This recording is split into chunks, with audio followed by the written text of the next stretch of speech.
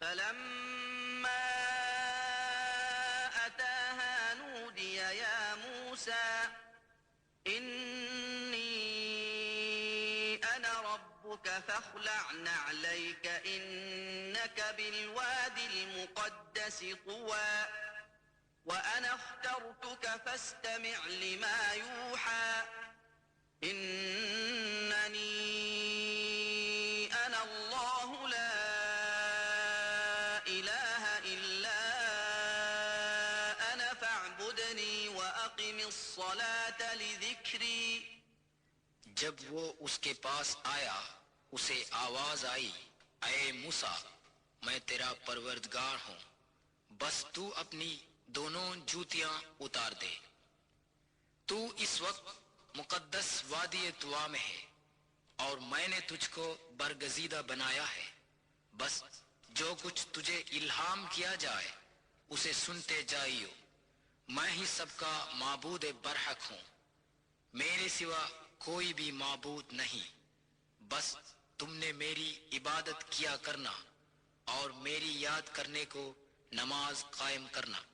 Saint Catherine یہ وہ عیسائی کمپلیکس ہے جسے 330 عیسوی میں ایک عیسائی بادشاہ کانسٹنٹین نے تعمیر کی اور سنہ عیسوی 530 میں شہنشاہ جسٹینین کے ایما پر اور کشادہ بنا دیا.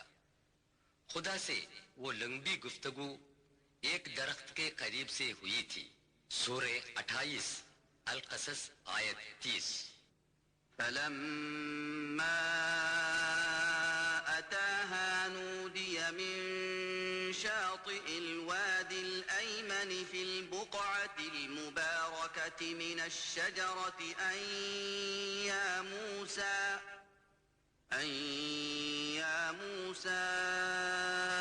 إني أنا الله رب العالمين.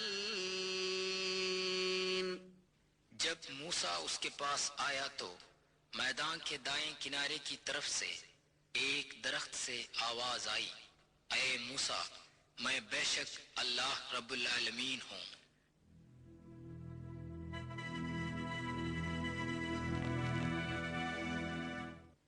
جہاں کلام الہی سنایا گیا تھا وہاں ایک درخت تھا. آج اسی جگہ پر ایک اور درخت لگایا گیا ہے. چونکہ اس وقت شعلہ دکھایا گیا تھا اس لیے یہ درخت سلگتے پودے برننگ ٹری کے نام سے مشہور ہے. عیسائیوں کی بنائی گئی اس سینٹ کیتھرین کمپلیکس کو محفوظ رکھنے کے لیے سنہ 6 ہجری میں حضرت صلی اللہ علیہ وسلم کا ارسال فرمایا ہوا خط آپ کی فراخ دلی اور مذہبی رواداری کا ثبوت بن کر قائم رہتا ہے. اس خط کی کاپی اس کمپلیکس کے اندر محفوظ ہے. پھر خدا تعالی نے موسیٰ علیہ السلام کو حکم دیا کہ ہاتھ کی جو لاٹھی ہے اسے زمین پر ڈال دے. فوراً وہ ایک سانپ بن گئی. جب اس کو پکڑ دیا پہلے کی طرح وہ لاٹھی بن گیا اور ہاتھ بغل میں ملانے سے نہایت سفید نکلے. یہ دونوں قوتیں حضرت موسیٰ علیہ السلام کو نبوت کے ثبوت میں معجزہ کے طور پر ملی تھی. پھر خدا نے حکم دیا کہ حضرت ہارون علیہ السلام کو ساتھ لے کر فرعون کے پاس جائے. انہوں نے فرعون سے کہا ہم دونوں پروردگار عالم خدا تعالیٰ کے پیغمبر بنا کر بھیجے ہوئے ہیں، اس لیے خدا کا حکم مانے اور بنی اسرائیل کو آزاد کر کے ہمارے ساتھ بھیج دے. فرعون کی حکومت میں انہیں توحید کی تعلیم دینا ناممکن تھا. فرعون چونکہ اپنے آپ کو خدا مانتا تھا اس لیے کائنات کے رکھوالے کو خدا ماننے کو تیار نہیں ہوا. بنی اسرائیل کو غلام بنایا اور ان سے سخت محنت کروایا.